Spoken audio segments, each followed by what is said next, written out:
नमस्कार, मी युवराज गायकवाड आज संभाषण कलेच्या एका नवीन टॉपिक मध्ये आपल्या सगळ्यांचं सहर्ष स्वागत करतो। आजचा आपण जो टॉपिक घेणार आहोत हा अतिशय महत्त्वाचा टॉपिक घेणार आहोत, कारण तुम्ही ज्यावेळेस वक्ता म्हणून भाषण करत असता त्यावेळेस तुमच्या समोर अनेक श्रोते बसलेले आहेत आणि तुम्हाला बऱ्याच वेळा असा प्रश्न निर्माण होतो की मी जे बोलतोय ते लोकांना आवडतंय का, किंवा मी जर प्रभावीपणे बोलत असेल तर मी त्यांचं माझ्याकडे लक्ष खेचून घेतोय का, किंवा मी लक्ष वेधून घेतोय का। आणि आज आपण हाच टॉपिक पाहणार आहोत की श्रोत्यांचे लक्ष कसे वेधून घ्यावे, श्रोत्यांचे लक्ष कसे वेधून घ्यावे या टॉपिक वरती मी तुमच्याशी बोलणार आहे। आज अतिशय महत्त्वाचा टॉपिक आहे।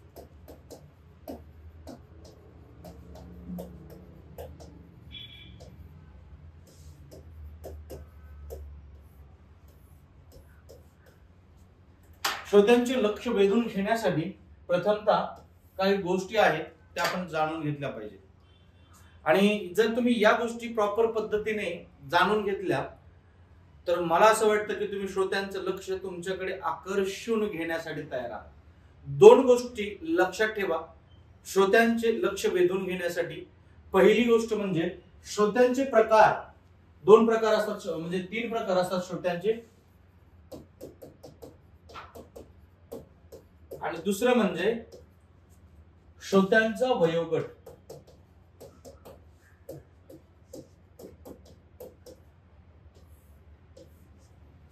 आता ह्या ज्या दोन गोष्टी आहेत, श्रोत्यांचे प्रकार, तीन प्रकारचे श्रोते असतात, तीन प्रकारचे श्रोते असतात ज्यांना तीन प्रकारची भाषा समजते। एक असतो व्हिज्युअल श्रोता, दुसरा असतो ऑडिटरी श्रोता। आता व्हिज्युअल श्रोता जो असतो याला नेमकं काय आवडतं, तर त्याला चित्रांची भाषा फार चांगल्या पद्धतीने समजते। म्हणजे ज्यामध्ये तुम्ही चित्र स्वरूपात जर काही दाखवत असाल तर चित्रांची भाषा त्यांना आवडते। त्याचबरोबर तुमच्या बोलण्यातूनही तुम्ही जे चित्र निर्माण करत असाल तर ते बोलणं त्यांना आवडतं। म्हणजे ज्यावेळेस एखादा व्यक्ती एखादी कथा सांगतो आणि कथा सांगत असताना त्याच्या डोळ्यासमोर चित्र उभा राहणं म्हणजे याला काय म्हटलं जातं, व्हिज्युअल। आणि व्हिज्युअल जो श्रोता असतो म्हणजे ऑडियन्स म्हणा तुम्ही, किंवा जो ऐकणारा आहे तो असतो व्हिज्युअल, त्याला चित्रांची भाषा फार चांगली समजते, व्हिडिओची भाषा फार चांगली समजते। म्हणजेच ज्यावेळेस तुम्ही भाषण करत असाल त्यावेळेस जर तुम्ही व्हिडिओज वगैरे दाखवले तर ते श्रोत्यांना फार जबरदस्त ऐकायला आवडतात किंवा पाहायला आवडतात। म्हणजे यांची पाहण्याची जी भाषा असते ना त्यांना पाहून जास्तीत जास्त समजतं। आता हे तीन प्रकारचे जे श्रोते आहेत, कारण चौथा आणि पाचवा प्रकार याच्यात येत नाही, कारण की जर श्रोता म्हटलं तर हे जे तीन प्रकार आहेत एवढेच लक्षात ठेवा। ज्यावेळेस तो व्हिज्युअल पद्धतीने तुमच्याकडे पाहत असेल त्यावेळेस जर तुम्ही त्यांना जर दाखवलं तर तुम्ही जे बोलत आहात त्यामध्ये ते इंटरेस्ट घ्यायला लागतात। म्हणजे तुम्ही जे सांगणार आहात त्यांना, जे चित्र दाखवणार आहात, जो व्हिडिओ दाखवणार आहात ते बघायला त्यांना फार आवडतं। दुसरा श्रोता म्हणजे ऑडिटरी, त्यांना कानांची भाषा समजते। म्हणजे अशा लोकांना म्युझिक ऐकायला आवडतं, किंवा अशा लोकांना तुम्ही जेही काही सांगाल ते ऐकून घेण्याचं काम जास्तीत जास्त करतात। म्हणजे यांचा जो अभ्यास आहे तो ऐकून चांगला होतो असं म्हटलं जातं। काही जणांचा पाहून अभ्यास जास्त होतो आणि काही जणांचा ऐकून जास्त अभ्यास होतो।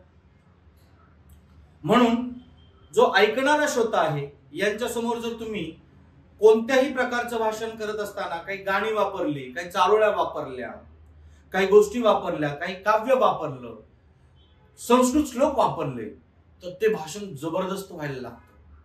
आणि तिसरा असतो तो म्हणजे कायनेस्थेटिक। आणि कायनेस्थेटिक हा जो प्रकार आहे यांना काहीतरी कृती करायला सांगणं, म्हणजे नमस्कार मी तुम्हाला प्रश्न विचारणार आहे, तुम्ही त्या प्रश्नाचं उत्तर द्यायला तयार आहात का, असं म्हणून जर असा हात केला तर तुमच्या समोरच्या लोकांकडून लवकरात लवकर रिस्पॉन्स येतोच येतो। आणि कायनेस्थेटिक लोक जे आहेत ते लगेच त्या प्रश्नावरती विचार करायला लागतात, किंवा त्यांना एखादी कृती करायला सांगितली, उठा आणि इकडे जागा बदला, की ते कायनेस्थेटिक लगेच सर्वात अगोदर ते उठतील आणि जागा बदलायला लागतील. किंवा त्यांना तुम्ही काहीतरी कृती लिहून घ्या असं म्हटलं की ते त्यांचं लक्ष अधिक तुमच्या बोलण्याकडे लागतं. म्हणजे भाषण चालू असताना तुम्हाला काय करायचं आहे, म्हणजे चित्रांची श्रोत्यांचा प्रकार कुठला असतो, तर व्हिज्युअल आहे. व्हिज्युअल. दुसरा प्रकार जो आहे तो ऑडिटरी आहे. आणि जो तिसरा प्रकार आहे तो म्हणजे कायनेस्थेटिक. आणि हे जे तीन प्रकार आहेत, व्हिज्युअल, कायनेस्थेटिक आणि ऑडिटरी आणि कायनेस्थेटिक. व्हिज्युअल साठी चित्र अधिक वापरा किंवा पीपीटी वापरा, व्हिडिओ वापरा. आणि जर हे नसेलच तुमच्याकडे काही, तर तुम्ही तुमच्या भाषणामध्ये चित्र निर्माण कराल. अशा कथा सांगा, अशा गोष्टी सांगा, असे प्रसंग सांगा. म्हणजे उदाहरणार्थ, काल मी गाडीने प्रवास करत असताना समोरून एक भरधाव वेगाने गाडी आली.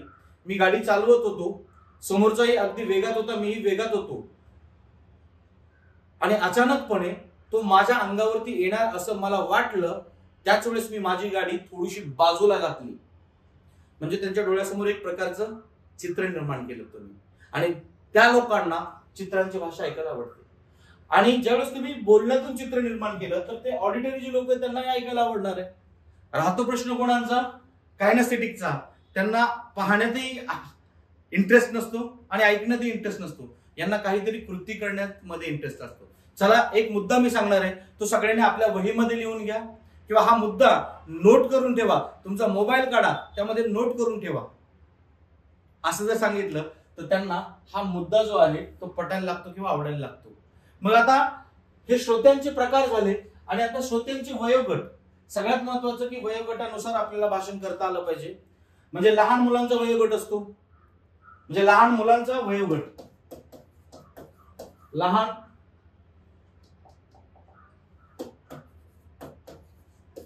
लहान मुले, तरुण मुले,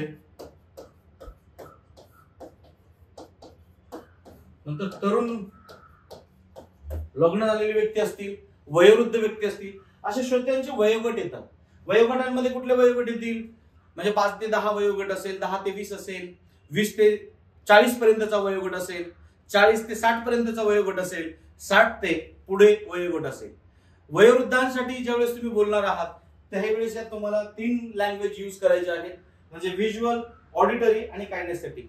लहान मुलांना भाषण देत असताना या तिन्ही गोष्टींचा जर उपयोग केलात ना तुम्ही, तर तुमचं प्रेझेंटेशन नंबर 1 झाल्याशिवाय राहणार नाही.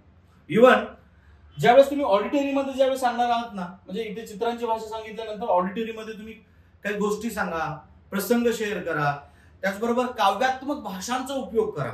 एखादी चारोळी सांगा, एखादा डायलॉग सांगा, एखादी कविता सांगा, जेणेकरून यांना गाण्यांची भाषा म्हणतो ना आपण, लयबद्धता यांना अधिक आवडते. कायनेस्थेटिक मध्ये तुम्ही प्रश्न विचारा, त्यांना काहीतरी लिहून घ्यायला सांगा, मोबाईल मध्ये फोटो काढायला सांगा. म्हणजे ते मोबाईल मध्ये फोटो काढून घेतील. त्यावेळेस पीपीटी वगैरे चालू असतील त्यावेळेस त्या मोबाईल मध्ये फोटो काढून घेतील. म्हणजेच घरी गेल्यानंतर बघतील की न बघतील हा नंतरचा भाग. त्यावेळेस तुम्ही त्यांचं अटेन्शन ग्रॅब करत असता. म्हणून ज्यावेळेस तुम्हाला अटेन्शन ग्रॅब करायचं असेल, लक्ष वेधून घ्यायचं असेल, तर कोणकोणत्या गोष्टी केल्या पाहिजेत हे लक्षात ठेवा. की चित्रांची भाषा उपयोगात आणा, म्हणजे चित्र दाखवा त्यांना, व्हिडिओ दाखवा, पीपीटी प्रेझेंटेशन दाखवा. त्याचबरोबर प्रसंग असे सांगा ज्यात अधिक चित्र असतील. त्याचबरोबर ऑडिटरी लोकांसाठी गोष्टी सांगा, प्रसंग सांगा, काव्यात्मक भाषांचा उपयोग करा, चारोळ्यांचा उपयोग करा. आणि अजून काय करता येऊ शकेल त्याच्यामध्ये, तर तुम्ही जे प्रेझेंटेशन सांगत आहात तर मुद्देसूद सांगा, म्हणजे त्यांना ऐकायला अधिक आवडेल. आणि सर्वात शेवटी म्हणजे जे कायनेस्थेटिक आहेत यांच्यासाठी वहीमध्ये मुद्दे लिहून काढायला सांगा, किंवा त्यांना तुम्ही काहीतरी कामाला लावा, काहीतरी ऍक्टिव्हिटी द्या. चला आपण आता एक ऍक्टिव्हिटी घेणार आहोत असं म्हटलं ना, ऍक्टिव्हिटी तर व्हिज्युअललाही आवडते, ऑडिटरीलाही आवडते आणि कायनेस्थेटिकला जास्तीत जास्त आवडते. हाच फरक आहे. मग त्यांना सगळ्यांना आपण एखादी ऍक्टिव्हिटी घेतली तर ते भाषण अजून चांगलं होतं. म्हणजे सर्व समावेशक जे भाषण असतं ना ते सगळ्यांना आवडतं. जर फक्त व्हिज्युअल असेल ते काही लोकांना आवडेल, ऑडिटरी असेल तर ते काही लोकांना आवडेल, आणि जे कायनेस्थेटिक असेल ते काही लोकांना आवडेल. म्हणून आपल्याला श्रोत्यांचा प्रकार माहिती झाल्यानंतर त्यांना कोणत्या प्रकारचं भाषण आवडतं हे आपल्याला नाही माहिती. आपल्याला 3 प्रकारचे श्रोते असतात हे माहिती आहे. म्हणून तुमचं जे पण तुम्ही भाषण कराल ना त्या भाषणांमध्ये या 3 श्रोत्यांना अनुसरून बोलायला लागा. तुमचं भाषण नंबर 1 झाल्याशिवाय राहणार नाही.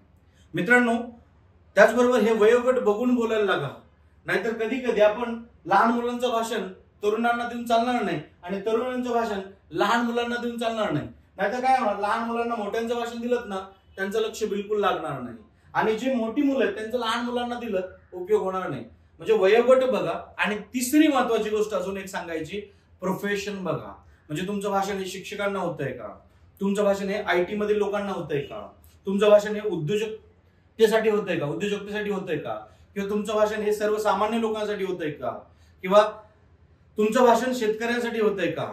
म्हणजे तुमचं भाषण कोणत्या प्रवर्गासाठी होतंय ते एक तुम्ही शोधून काढलं पाहिजे. म्हणजे श्रोत्यांचे प्रकार, श्रोत्यांचं वयोगट आणि श्रोते जे आहेत त्यांचा प्रवर्ग कोणता आहे, तुम्ही कोणत्या लोकांसाठी भाषण देणार आहात हे तुम्हाला माहिती असलं पाहिजे. शेतकऱ्यांना कम्प्युटर विषयी नॉलेज देऊन चालणार नाही, किंवा जे IT वाले आहेत त्यांना शेतीबद्दल नॉलेज देऊन चालणार नाही, कारण की दोन्ही प्रकार हे वेगवेगळे आहेत. त्यामुळे त्यांना त्यांच्या क्षेत्रातली माहिती दिली पाहिजे. विद्यार्थी असतील तर विद्यार्थ्यांच्या क्षेत्रातली माहिती दिली पाहिजे. जर समजा तरुण असतील तर तरुणांना ज्या प्रकारची भाषा, ज्या प्रकारची लँग्वेज त्यांना आवडते त्या लँग्वेज मध्ये बोललेलं आवडेल. वयोवृद्धांसाठी त्यांच्या अनुसरून, वयाला अनुसरून असे काही उदाहरणं, दाखले देता आले पाहिजेत जेणेकरून की ते त्यांना आवडतील. आणि हे प्रकार व्हिज्युअल, ऑडिटरी आणि कायनेस्थेटिक हे विसरू नका. मित्रांनो, हा जर व्हिडिओ आवडला असेल तर सबस्क्राईब करा, या व्हिडिओला लाईक करा, बेल आयकॉनचं बटन दाबा आणि ज्यांना गरज आहे वक्ता बनण्याची त्यांच्यापर्यंत हा पोहोचवा. त्याचबरोबर आमच्या वेगवेगळ्या कार्यशाळा होतात. जर तुम्हाला कार्यशाळेसाठी संपर्क साधायचा असेल तर खाली दिलेल्या नंबरवरती तुम्ही संपर्क करा. आणि आय बटन मध्ये संभाषण कलेच्या रिलेटेड भरपूर व्हिडिओज दिलेले आहेत, त्यावरती क्लिक करा. शेवटी डिस्क्रिप्शन मधील माहिती वाचा. आमचं इंस्टाग्राम, फेसबुक, त्याचबरोबर बिझनेस पेज असेल, गुगल माय बिझनेस वरती जाऊन किंवा गुगलला जाऊन तुम्ही युवराज गायकवाड नाव सर्च करा. तुम्हाला बरीचशी अजून संभाषण कलेबद्दल माहिती मिळेल. धन्यवाद मित्रांनो.